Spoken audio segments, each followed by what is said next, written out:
مفہوم حدیث مبارک۔ حضور اکرم صلی اللہ علیہ وسلم نے فرمایا، اپنی جانوں کے لیے بد دعا نہ کرو اور نہ اپنی اولاد کے لیے بد دعا کرو اور نہ اپنے اموال کے لیے بد دعا کرو۔ کہیں ایسا نہ ہو کہ تمہاری موافقت اس گھڑی سے ہو جائے جس میں اللہ تعالیٰ سے جو چیز بھی مانگی جائے وہ دے دی جاتی ہے، پھر یہ بد دعا تمہارے حق میں بھی قبول کر لی جائے گی۔ حضرت ابو ہریرہ رضی اللہ تعالیٰ عنہ بیان کرتے ہیں،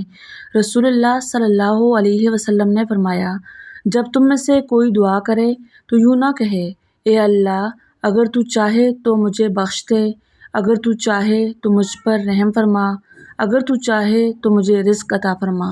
بلکہ اسے چاہیے کہ وہ پورے عزم کے ساتھ دعا کرے، کیونکہ وہ جیسے چاہے کرتا ہے، اسے کوئی مجبور کرنے والا نہیں۔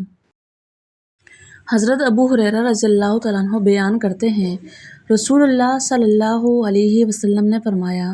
بندہ جب تک کسی گناہ یا قطع رحمی کے بارے میں دعا نہ کرے، اس کی دعا قبول ہوتی ہے، بشرط یہ کہ وہ جلد بازی نہ کرے۔ عرض کیا گیا، اللہ کے رسول، جلد بازی سے کیا مراد ہے؟ آپ صلی اللہ علیہ وسلم نے فرمایا،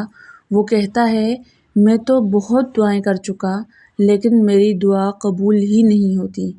اس صورتحال میں وہ مایوس ہو جاتا ہے اور دعا کرنا چھوڑ دیتا ہے۔ حضرت ابو درداء رضی اللہ تعالیٰ عنہ بیان کرتے ہیں، رسول اللہ صلی اللہ علیہ وسلم نے فرمایا، مسلمان شخص کی اپنے مسلمان بھائی کے لیے وہ دعا قبول ہوتی ہے جو اس کی غیر موجودگی میں کی جاتی ہے، اور دعا کرنے والے کے پاس ایک فرشتہ مامور ہوتا ہے۔ جب وہ اپنے بھائی کے لیے دعائے خیر کرتا ہے تو وہ مامور فرشتہ آمین کہتا ہے اور کہتا ہے، اسی مثل تمہارے لیے بھی ہو، یعنی یہ دعا تمہارے حق میں بھی قبول ہو۔ حضرت ابو ہریرہ رضی اللہ تعالیٰ عنہ بیان کرتے ہیں، رسول اللہ صلی اللہ علیہ وسلم نے فرمایا، 3 آدمیوں کی دعا ضرور قبول ہوتی ہے، روزہ دار جب وہ افطار کے وقت دعا کرتا ہے، عادل بادشاہ اور دعائے مظلوم۔ اللہ اس دعا کو بادلوں کے اوپر اٹھا لیتا ہے، اس کے لیے آسمان کے دروازے کھول دیے جاتے ہیں اور رب فرماتا ہے، میری عزت کی قسم، میں ضرور تمہاری مدد کروں گا، خواہ کچھ دیر سے ہو۔ حضرت ابو ہریرہ رضی اللہ تعالیٰ عنہ بیان کرتے ہیں، رسول اللہ صلی اللہ علیہ وسلم نے فرمایا،